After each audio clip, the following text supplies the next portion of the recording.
Welcome to City Pulse. I'm Pamela Payne, and I'm here with Mayor Ron Arnold. Hey, Pam. And Park Superintendent and Building and Planning, Tom Doan. Good morning. Good morning. Gentlemen, I know there's events and things going on in the park. Can you please explain to us a little bit about what's going on? Well, there's quite a bit going on, Pam, and Tom can jump in on this wherever you'd like to. Well, I'd like to take over, but we've got lots of plans. Lots has been going on. Just last week, really was kind of the kickoff, wouldn't you say, Tom, to all the activities in the park. We had our first movie night in the park on a Friday night, and then we had the community fair on a Saturday, and then the first concerts in the park organization held a concert on Sunday. So it was back to back to back for 3 days, and weather was great, and lots of folks out at the park. So we had over 4,000 people in 3 days through the Callaway Park area. That's awesome. Now I hear there's going to be volleyball in the park. We are putting back the volleyball courts that were been there for several years that hasn't been really kept up. We have dug out and reinstalled 50 tons of sand. We're getting a new professional volleyball court system installed. They started that yesterday. Hopefully within the next 10 days that will be finished. We're also going to put back the horseshoe pits that were at the park and the back side of the park. We're adding lighting to light that up in the evening time for people to use it at nighttime as well. Keeping that going, we are also going to put new basketball goals up next to the pool in our basketball court area. We're also getting new pavement there as well for the court, new striping, bleachers to set on, new drinking fountains at that location. So yes, in the next 3 or 4 weeks will be a big dramatic change at Callaway Park. I hear there's some new additions coming into Washington Park as well. Washington Park as well, we'll have 2 new basketball goals. Those were damaged earlier in the year, one of them by storm, one of them just by normal wear and tear. They've been pretty much the original goals there for about 30 years. So there'll be new goals going up there as well in the next couple weeks.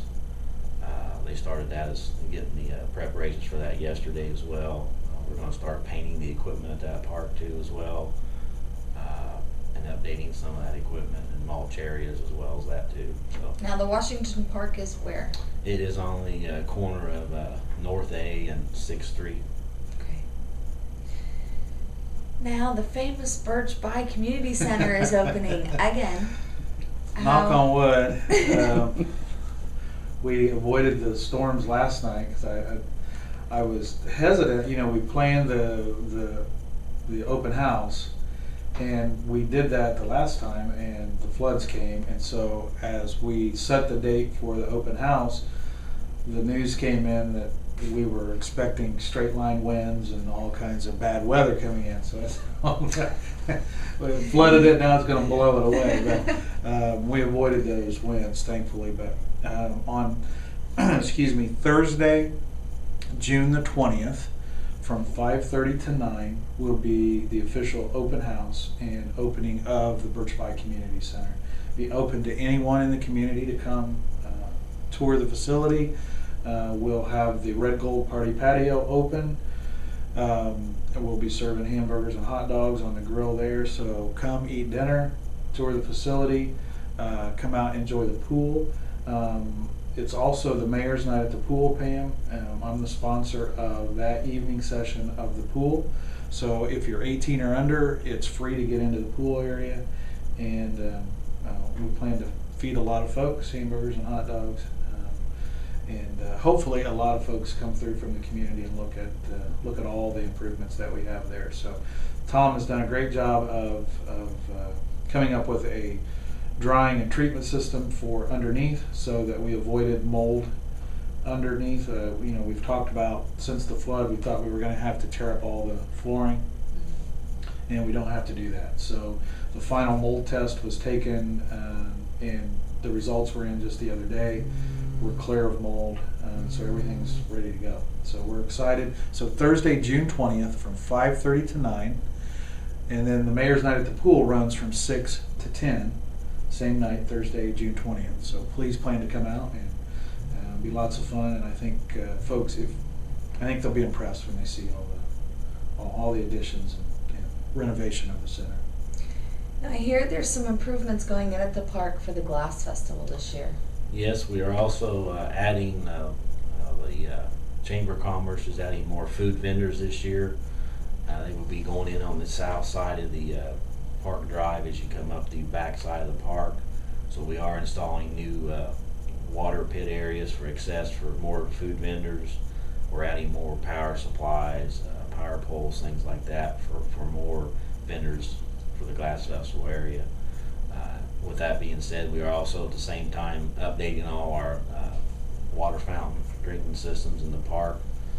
They will all be replaced. There'll be new ones added in different areas that we do not have now, plus the ones that we do have, which will be new and updated. There will be some handicap accessible ones installed as well as part of that project, and that's kind of a joint effort between the parks and the water department. Now, I heard something about new paving and parking at the park and a pathway. Yes, I would let Mr. Arnold discuss that.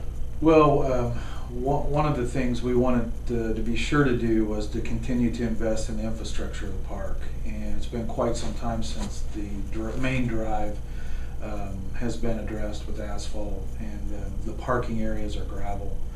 And as Tom mentioned, the Chamber is growing the Glass Festival. They've had to turn away vendors in the past. We don't want them to have to turn away vendors. We want to maximize all of the area of that park that we can. And we don't want anyone turned away unless we're just out of room in the park itself. So with the addition of the water pits, the electric power outlets, it allows the Chamber to bring more vendors, more booths in to make it a bigger festival. We wanted to make sure that we had new asphalt down through the park.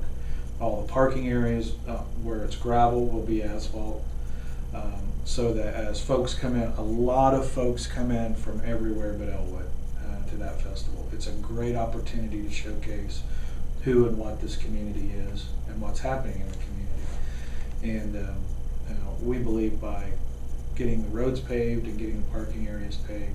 Tom's also added some parking areas around the park. On the back side of the park, he's added a parking area. We'll pave it as well. But we're excited about the investment in infrastructure in Callaway Park. Tom oversaw the new roof on the main shelter house last fall, and guttering system and all. If you've been out there, you can't help but notice how great that main shelter house looks. And so with the improvements of all new grills and the areas that you can reserve, Pam, there are 17 areas, Tom, or there are more than that, maybe? If you want to count the main shelter house and the other shelter house gazebo, there's actually 23. So there's 23 areas, Pam, that you can reserve to have a reunion, a party, a picnic, or whatever at the park. It doesn't cost to do that. There's no cost to reserve those spots. And what we want to make sure is whether you get spot 2 or 22, that you have picnic tables, you have a grill that is in good order and works, and that there are drinking fountains in the vicinity of those areas. So if your kids are out playing, or you set up a badminton net or whatever you're doing, that there's accessible drinking water in the area.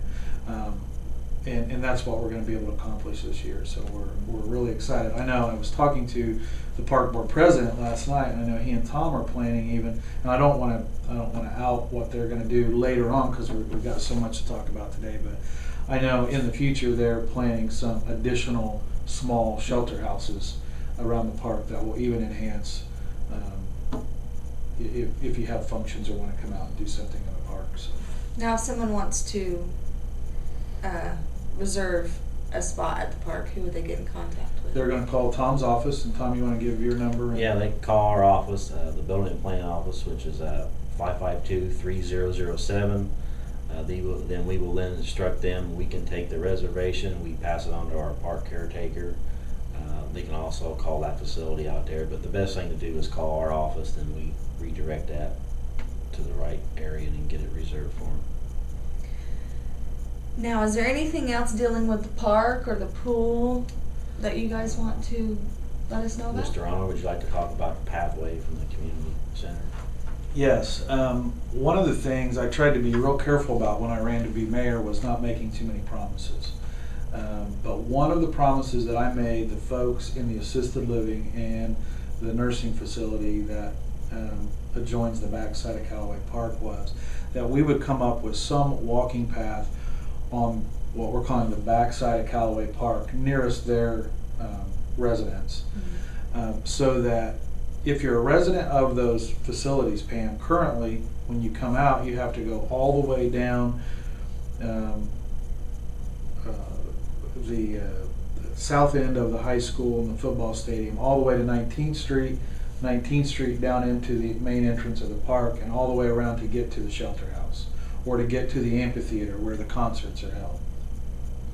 That's quite a commitment, especially if you're in a wheelchair or it's hard to walk, or you're having trouble being mobile. And so that's quite a commitment to get all the way around and get into the park. So we talked about a walking path that would be from the backside of the park, nearest their facility, that would get them to the main shelter house, and then from the main shelter house get them down to the amphitheater and that area where there's, well, there's a concrete pad there where it's a dance area or an area there in front of the stage. And so they'll have access to the main shelter house and to the amphitheater area from the backside of the park. So I'm excited to be able to deliver on that promise to those residents of our community that live out there, and that will enhance their ability to use Callaway Park as well. Also, if you're on the backside of the park, and there are a lot of spots back there, the volleyball area is back there, there are a dozen sites probably around that back area that you can reserve. There will be a nice walking path, and that will be lit, that will get you from there to the restroom facilities and the main shelter house. So we're excited to be able to deliver on that promise, and I thank Tom publicly for his help making sure we delivered on that. Our street commissioner, Jimmy Robertson, the utility guys, Glenn Murray, Dwayne Cosby, Mike DeLong, have all come together to figure out how we light that, how we best utilize and get that path put in. So lots going on. If you haven't been to the park lately, please come out. We're making lots of improvements. The exciting thing was I was at the pool last night, and I had a young man come up to me, and I'm going to guess his age at about 16 or 17. And you never know what they're going to say. So they come up and they're, Mayor, we talked last year. And I said, okay, what did we talk about? And he said, we talked about the skate park. And I said, okay, what did we talk about? And he said, well, I have ideas for the skate park. And I said, well, come talk to me. He said, I know, I haven't been up there to talk to you. He said, but I wanted to draw the plans out and bring them to you. And so I said, great, I don't skateboard. I know that's shocking. I don't skateboard. And I said, I don't know what to do with the skate park. I know what to do with basketball courts. I know what to do with the volleyball court. But I don't know what to do with the skate park. So we need young folks coming up and saying, now he doesn't skateboard, but he bikes, whatever they call the stunt bikes. Tricks and stuff. Yeah. Mm-hmm. And he said, you've got enough area there to do both those things. And I said, well, draw your plans out, come up to my office, we'll get Tom there, we'll all sit down. Tom can build anything. So if we give him a little bit of a plan or an idea, he'll figure out how to do it. So the exciting part of that is we have young people looking at the park, seeing what we're doing, and now they have ideas and dreams and plans and things that they know would make that a better area. So that's success. That is your young folks. And this young man has never communicated with a mayor or drawn plans or anything before, but he's excited about the possibilities of what can happen at the park, what could be there in that skate park. And so that's success, Pam. To me, that's where you have buy-in from the community, especially from the youth. The same youth that just a couple years ago we were saying, what do we do with these kids? They're all around, they're vandalizing, they're on the streets, you were at the pool the other day. I don't think we had a kid on the street anywhere because they were packed. They in were the all pool. at the So, but that's great. That's where we want them, and they're having fun, and it's very satisfying to see them all out there and using the park. They're using the basketball courts. Those guys that play basketball out there are excited about the new Gorilla Goals that Tom has ordered and planned there. Tom's planned a really cool basketball court, and a court that we can have 3-on-3 tournaments and really get out there. And guys that want to play ball, they're going to have a nice surface, asphalt surface that doesn't have holes in it. That you have kids turning ankles and tripping, and you can't get in a serious game of basketball. If you got to avoid the holes and the cracks and the asphalt. So, but yesterday for me kind of sealed the deal when that young man approached me and said, "I have ideas and plans for the skate park. I see what you're doing here. When are you going to move over here?" And I said, "Well, I'm a pretty fast moving guy. Tom can tell you, I'm pretty pushy. So I want things done pretty quickly." But he was ahead of me, and I said, "Just slow down just a little bit. Let me get the basketball courts done, and then that's where we're going next." And so what you see out there is you see the community coming back to the park. As Tom mentioned, in one weekend we had over 4,000 people in our park. Not all of them from Elwood. They're coming from other areas around Elwood, but many from our community that are out there. So it's very satisfying and gratifying. I'm going to tie this back to economic development. This isn't all about just swimming in the pool for you and I and playing volleyball. This is about, over this same last weekend, we had our largest employer, Red Gold, had their corporate picnic in the park. And so they're bringing hundreds and hundreds and hundreds of families into the park.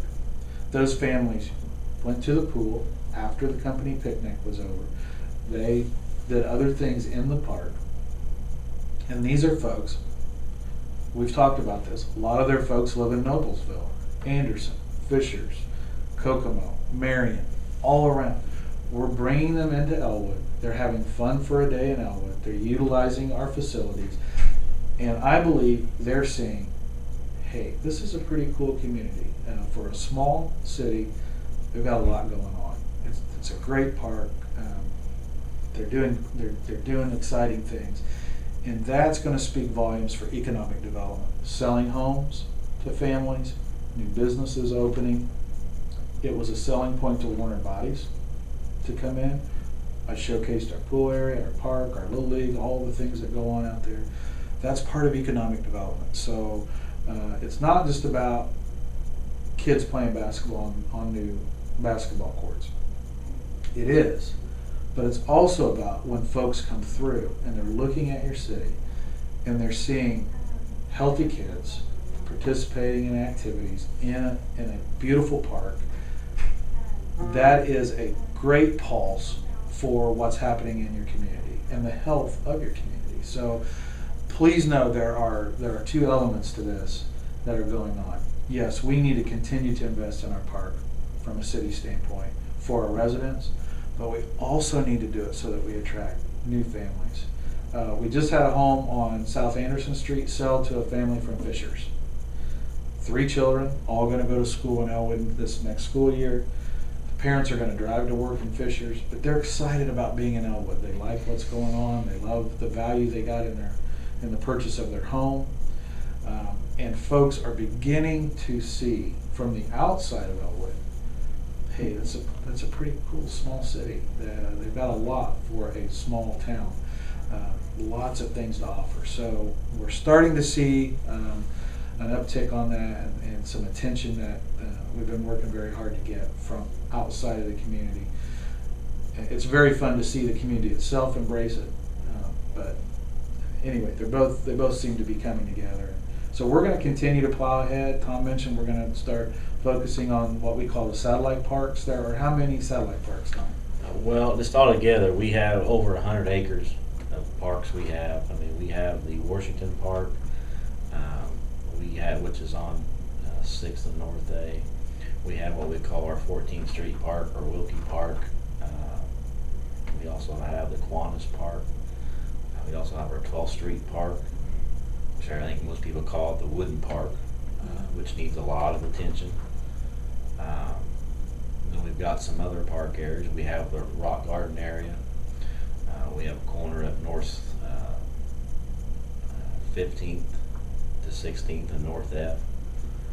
We've got some ideas for Rock Garden in that area.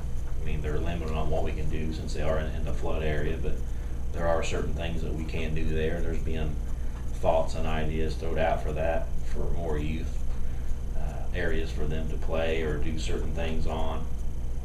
But we have a lot of satellite parks.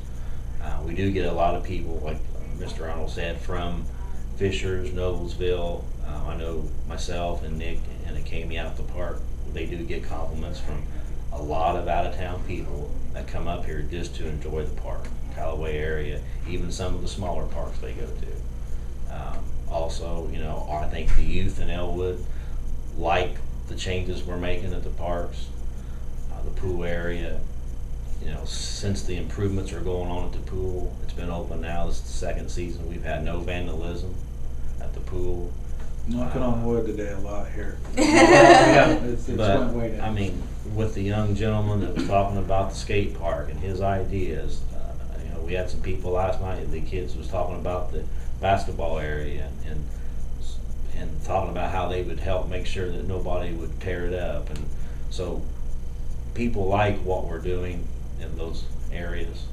I think youth is starting to respect that we want to have things for them to do, offer things for them to do, and they are starting to respect that and take care of the stuff that we are putting in for them. So it's been a real positive.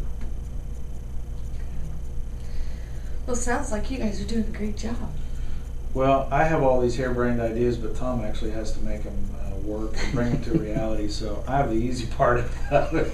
Tom really has the hard part. But everyone continues to work together and support what you need done. And Tom mentioned Nick and Akemi, who are caretakers, our park caretakers, that live out in Callaway Park. What a dynamite young couple that love the park and fully invested in it, and they're out there all the time. This last weekend was a great test for them, and they were still smiling on Sunday evening after 4,000 people had come through there, and so we're blessed with great caretakers that are living out there and really care about the park, and all of our department heads and our city employees continue to come behind Tom and help him accomplish all these very aggressive projects. So we're excited. We want folks of all ages to be able to enjoy Callaway Park, whether you want to throw horseshoes, corn toss, volleyball, just sit and enjoy a concert. Our first movie night in the park was this last weekend. We had the official count, I think, was 138 people for the very first movie night.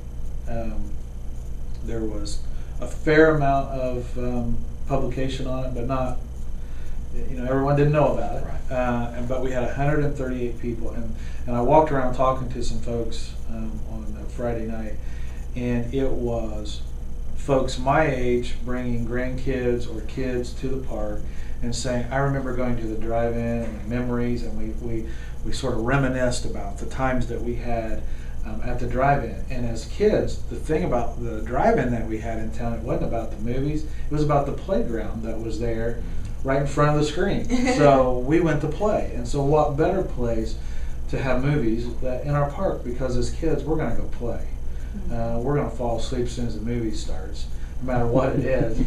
And the parents are there to, catch their breath and watch a movie and get their mind off things. But it was again, that's success. When you have families in the park saying, we're making memories now with our kids and grandkids, like we made with our parents and grandparents years ago. And I think for a while we kind of had accepted, Tom, would you agree, we kind of accepted that maybe our community wasn't a place we could make good memories anymore. I would also strongly agree with that, yes. And so that Friday, to walk around and just family after family saying, we're making new memories. we want them made in Callaway Park, at the pool, wherever you are, wherever you play, whatever you do. We want you making them here. So Now, when are the movie nights in the park? right now, the movie nights are sponsored by Crossroads or Cornerstone Assemblies of God. I always call it the wrong name. Cornerstone Assemblies of God. Sorry, Stacy. I always say the wrong name. And they are the sponsor of the movie nights. So what they have planned is they're doing one movie night a month on, is it the first Friday or the last Friday of the month? Must be the first Friday. It's this first Friday. I know in July there was a conflict over the July 4th weekend. I think so that date was pushed to the following Friday. But they are the first Friday, once a month, first Friday. And this wouldn't be a city. July would be the second Friday. This wouldn't be a normal city pulse if we didn't put Al on the spot to say he's going to post those dates and times of the movie nights in the park right here. So if you're watching us and you're on ElwoodIndiana.org on the new super duper Al Jordan site, it'll be easy to navigate and find those dates and times. But right now it's once a month. They're on Friday nights. But if you have an organization or a church or a group that you think would be interested in doing those, get a hold of Tom. He'll get you connected with Pastor Anderson at Cornerstone Assemblies. He can tell you how they're doing it.